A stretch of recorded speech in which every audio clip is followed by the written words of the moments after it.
So my name is Len Davis, and I'm a Seattle, Washington-based filmmaker.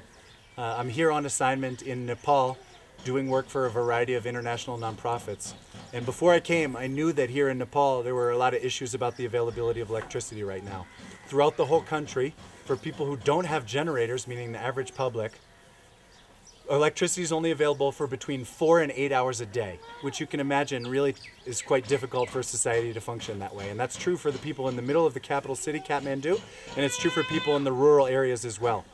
In Kathmandu and Nepal in general, overall, energy resources are quite limited. There's a lot of hydro, but it takes a lot to create, to tap into that. Deforestation is a problem, so cutting down trees to burn for fuel is also a big problem. One of the things that's readily available that are used widely, this is called a gobar. This is basically a dried cow shit patty. So they take the wet cow shit, slap it up on a wall, let it dry in the sun, and then this is burned in the fireplace for cooking fuel. Now, it's going to be hard to attach my video camera battery. There's no outlet on the gobar, as you can imagine. Guita. It's guita. Dried one is guita. Yeah. Guita. Guita. This is called a guita? Okay. Not a gobar? Gobar is wet one. Okay. And if it is slapped So in the wall, you learn something every day. Apparently a gobar is a wet cow shit patty, and once it's dried, it's called a guita. But the guita has no output for my video camera battery, as you can imagine.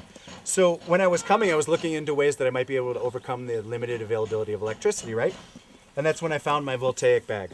So this is basically a traveling solar panel in the form of a laptop carrying case. So leave it out in the sun for a couple of hours and it charges up, and I'm going to show you how I charge my battery with the bag.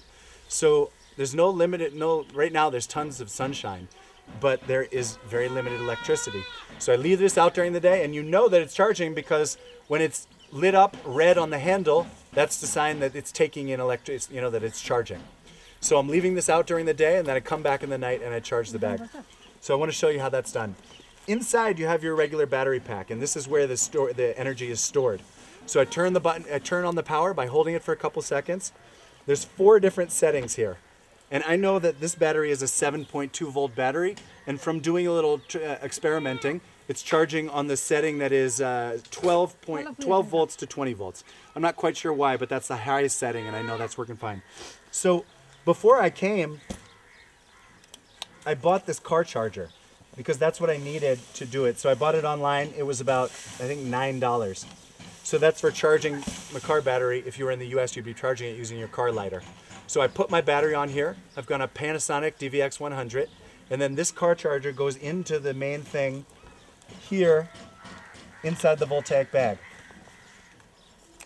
I switched it over to the highest setting, and you'll see here that now this is kind of an orange light. It's going to go to red to show me that my battery is actually in the process of charging, and then once it's full, it goes to green. It's that simple. Now, I've also been using the electricity in the house when it's available, but I know it's not reliable, and it changes every day in terms of when the electricity comes on. So it's that simple. My battery is now charging. It'll charge up this battery, which gives me something like 5 or 6 hours worth of shooting. Take it with me anywhere I go. I've been strapping it on the top of the bus sometimes. I'll leave it, just out in the sun. So when I'm traveling on the bus, it's busy charging. Sometimes during the day I'm out shooting and I'll come back and I know that this cell has charged up the battery inside, and then I transfer it. So, guita? guita. Guita. This is a guita. This is one form of energy that's used in Nepal, but my guess is that the world over, as solar energy becomes cheaper, we're going to be using it in lots of different ways. And here in this portable bag to charge my video cameras as a filmmaker is one of the ways that I'm using it. This is Len Davis from Seattle, Washington, a filmmaker in the States who's doing work in Nepal right now for some international NGOs, and I just want to say, namaste. Voltaic, nice work. It enables me to do the work that I'm doing. Thank you.